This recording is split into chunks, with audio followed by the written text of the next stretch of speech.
તો ભરૂચમાં જુલાઈ અને ઓગસ્ટ માસમાં મુશળધાર વરસાદની ખેડૂતોના પાકનો સોથ વળી ગયો, જેમાં કપાસ અને તુવેર જેવા પાકને મોટું નુકસાન થવા પામ્યું હતું। ભરૂચ જિલ્લાના 509 ગામમાં ખેતી પાકને નુકસાન થવાનું ધ્યાને આવ્યું હતું, જેને લઈને સરકારે સહાય પેકેજ જાહેર કર્યું હતું, જેમાં અત્યાર સુધી ગ્રામ સેવક તથા ગુજરાત પોર્ટલ પર અરજી લેવાનું ચાલુ કર્યું છે, જેમાં કુલ 37,000 હેક્ટર જમીનમાં નુકસાન થયું છે। હજુ 31 સપ્ટેમ્બર સુધી ડિજિટલ ગુજરાત પોર્ટલ પર અરજી સ્વીકારવામાં આવશે, જે બાદ ખેડૂતોને રાહત ફંડ ચૂકવવામાં આવશે। ખેડૂતોએ વરસાદ બંધ થતા ફરી વાવેતરની કામગીરી શરૂ કરી છે। બીજી વાર જે ઓગસ્ટમાં નુકસાન થયું છે ને, એ નુકસાન માટે 29,773 ખેડૂતોને વધારાનું નુકસાન થયું છે ફરીથી, અને એનો વિસ્તાર જે છે એ 38,018 હેક્ટરનો થાય છે।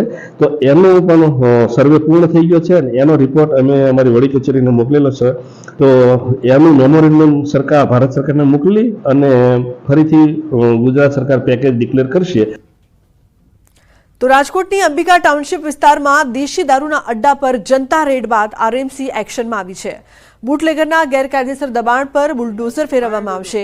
મનપાની ટીમ 10 જેટલા ગેરકાયદેસર દબાણ હટાવવા પહોંચી ત્યારે સ્થાનિકોએ વાંધો ઉઠાવ્યો।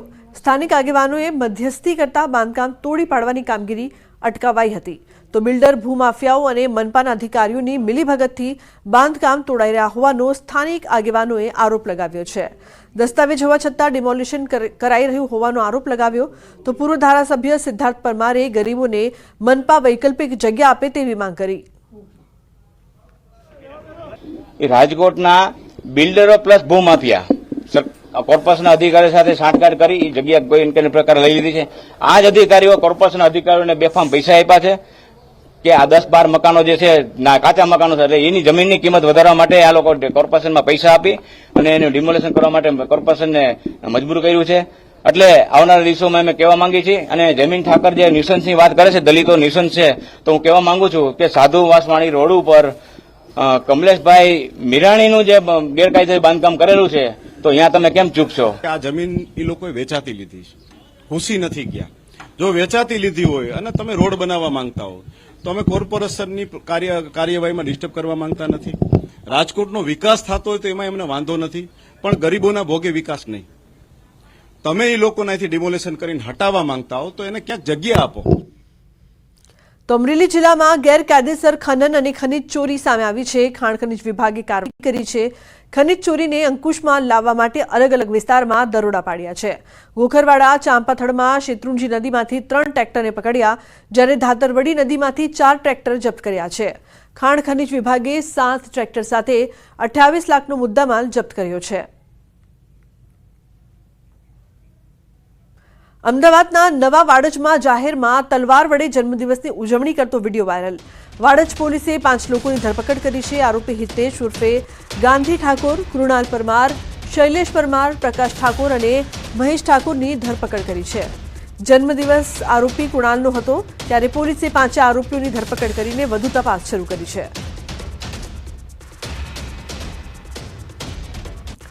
તો મહત્વનું છે કે પોલીસ દ્વારા કાર્યવાહી કરવામાં આવી રહી છે। જે પ્રકારથી જે દ્રશ્યો સામે આવ્યા હતા, જે વિડીયોમાં તલવારથી કેક કાપતો આ વિડીયો છે તે વાયરલ થઈ રહ્યો હતો, તો જન્મદિવસની ઉજવણીનો આ વિડીયો હતો, જે બાદ પોલીસ દ્વારા કાર્યવાહી કરવામાં આવી છે।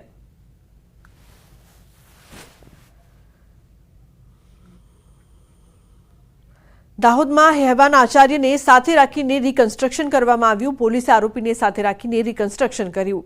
સમગ્ર ઘટનાનું રિકન્સ્ટ્રક્શન કરવામાં આવ્યું છે। પોલીસે ગોવિંદ નટની કાર સાથે રાખીને રિકન્સ્ટ્રક્શન કર્યું હતું। આરોપીએ બાળકીને ક્યાંથી બેસાડી, સ્કૂલ જતા પહેલા ગાડી ક્યાં ઊભી રાખી, સ્કૂલમાં ગયા પછી બાળકીને કેવી રીતે કમ્પાઉન્ડની પાછળ મૂકી, તે બાબતે રિકન્સ્ટ્રક્શન કરાયું। દાહોદમાં બાળકીના હત્યારા આચાર્યને ફાંસીની માંગ સાથે મોટી સંખ્યામાં ભીલ સમાજના લોકોએ મામલતદાર કચેરી ખાતે આવેદનપત્ર આપ્યું છે।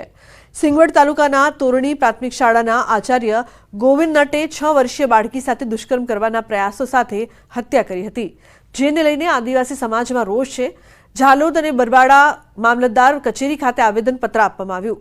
મોટી સંખ્યામાં ભીલ પ્રદેશ વિદ્યાર્થી મોરચાના વિદ્યાર્થીઓ હાજર રહ્યા। આ ન્યાય અમને જલ્દીથી મળી શકે અને જલ્દીથી આ બળાત્કારીને સજા થવી જોઈએ, ફાંસીની સજા થવી જોઈએ। જે નરાધમે બળાત્કાર કરીને એની હત્યા કરી છે એના માટે અમારી એક જ માંગણી છે કે એમને ફાંસીની સજા ટૂંક સમયમાં થવી જ જોઈએ. એ નરાધમને તાત્કાલિક ધોરણે ફાંસીની સજા આપવામાં આવે, નહીંતર અમારો સમાજ તમામ સમાજને સાથે લઈને આ દીકરીની ન્યાયમાં અમે આંદોલન પણ કરવાની ચીમકી આપીએ છીએ. તો આ છોકરીને દબાવીને મારી નાખવામાં આવી છે એ ઘટના આખા પૂરા દરેક સમાજને એક આઘાતજનક અને નિંદનીય છે. એના ઉપર કાયદેસરની કાર્યવાહી થાય. એની સજાને કોઈ માફ કરવાનો પણ પ્રયત્ન કરશે અથવા તો એની સાથ સહકાર પણ આપશે. જો એ વ્યક્તિ પણ અમારા ધ્યાનમાં આવશે તો અમે એને પણ છોડીશું નહીં. તો દાહોદમાં દુષ્કર્મ બાદ બાળકીની હત્યાની ઘટનાએ રાજકીય રંગ ધારણ કર્યો. ગુજરાત કોંગ્રેસ પ્રદેશ મહિલા મોરચા પ્રમુખ જેની ઠુમ્મર મૃતક બાળકીના ઘરે પહોંચ્યા. જેની ઠુમ્મર સિંગવડના પીપળિયા ગામે બાળકીના પરિવારજનોને મળ્યા હતા. બાળકીની માતા અને તેના પરિવારજનોને મળીને સાંત્વના પાઠવી. જેની ઠુમ્મરે નરાધમ આચાર્યને ફાંસી આપવાની માંગ કરી. કોંગ્રેસ નેતા જેની ઠુમ્મર આજે બપોર બાદ દાહોદ કલેક્ટર કચેરી ખાતે ધરણા પ્રદર્શન કરશે. આચાર્યને ફાંસી થવી જોઈએ. આચાર્ય હોય કે ગમે એ હોય, કોઈ પણ હોદ્દેદાર હોય, જ્યારે આવી ઘટના થાય છે ત્યારે એના આગળના બધા હોદ્દાઓ નીકળી જાય છે. ફક્ત એ નરાધમ, આના માટેનો શબ્દ તમે આચાર્ય શબ્દ જ કાઢી નાખો. શેના આચાર્ય હતો? નરાધમ હતો. જો આ દીકરીની સુરક્ષા ન પૂરી પાડી શકતો હોય, આની સાથે આવા અત્યાચાર કરતો હોય તો આને નરાધમ કહેવાય, કોઈ આચાર્ય ન કહેવાય ને. એની આગળ આ ગોવિંદ, નટ ને આ બધું કાઢી નાખો. સુરતની કંપનીની બલ્લે બલ્લે ઇઝરાયેલે આપ્યો છે 10,000 ડ્રોનનો ઓર્ડર. 250 કિલોમીટરની ઝડપે ઉડે છે ઘાતક કામાકાઝી ડ્રોન. સુરતની કંપનીને ઇઝરાયેલની સુરક્ષામાં વધારો કરવા અને દુશ્મનો પર દેખરેખ રાખવા માટે 10,000 ડ્રોનનો ઓર્ડર મળ્યો છે. દેશ પોતાની સુરક્ષા માટે ટેકનોલોજીનો ઉપયોગ કરતા હોય છે. ખાસ કરીને દેશની આર્મીને દુશ્મનોની વિગત મળે તે પ્રકારની ટેકનોલોજીનો ઉપયોગ સૌથી વધારે થતો હોય છે. ત્યારે ગુજરાતના સુરતના એક યુવકે એક એવી ટેકનોલોજીનો ઉપયોગ કર્યો છે અને તેને સીધો ઓર્ડર મળ્યો છે ઇઝરાયલથી. આપણી સાથે કંપનીના માલિક છે, સીધા વાત કરીએ. આપનું નામ અને આપની કંપનીનું નામ. तो मेरा नाम है अर्ज चौधरी और मैं इनसाइड एफपी कंपनी का को फाउंडर हूँ. हम डीप टेक ड्रोन कंपनी है और हम कंज्यूमर एग्रीकल्चर और डिफेंस में काम करते हैं. हर्ष भाई, आपको एक ऑर्डर मिला है इजराइल से, क्या है ड्रोन की क्या विशेषता है और क्यों आपको ये ऑर्डर मिला? हम लोग को ये जो टेक्नोलॉजी है लास्ट 4 साल से इस पे काम कर रहे थे. ये फ्लाई फायर टेक्नोलॉजी है और अभी आप जो देख रहे हो, आपने अद्विक हमारा जो है एफपीवी कैटेगरी ड्रोन वो देखा है. तो ये ड्रोन है, आप इधर बैठ के हाथ में कंट्रोलर लेके हेडसेट पहन के 10 किलोमीटर तक ड्रोन उड़ा सकते हो. अब ये जो हेडसेट है वीआर हेडसेट नहीं है, रियल टाइम हेडसेट है जो आपको फीड देता है. अब ये जो ड्रोन है वो 250 किलोमीटर की स्पीड से उड़ता है. तो ये स्पीड से फ्लाई करने के साथ साथ वो एक छोटे गैप्स में से भी निकल सकता है. ये 360 डिग्री फ्लिप भी कर सकता है. इसमें बहुत ज्यादा मैन्यूवरेबिलिटी है. अब ये ड्रोन अगर समझ लो जाते आते अगर गिर जाता है या क्रैश होता है तो ये वापस से सीधा हो सकता है. तो इसमें सीधा होने के बाद ये वापस से डिप्लॉय हो सकता है. अब आप सोच रहे होंगे कि यार आज आर्मी में जो है इतने बड़े बड़े ड्रोन यूज किए जाते हैं, तो ये जो ड्रोन है ये 1 मिनट के अंदर डिप्लॉय हो सकते हैं. तो आज मेरे को सिर्फ बैग में से सामान निकालना है, ड्रोन का कंट्रोलर हो गया, हेडसेट हो गया, और इसको मैं डिप्लॉय कर सकता हूँ. आज हमने ये जो टेक्नोलॉजी बनाई है इसको बनाने में 4 साल लगे. तो इसमें ये हो सकता था कि हम कुछ नहीं कर पाए या हो सकता था बहुत कुछ कर पाए, और आज जो देख रहे हो वो ये सब रिजल्ट है इसके. બ્રેક માટે આપ જોતા રહો ન્યૂઝ 18 ગુજરાતી.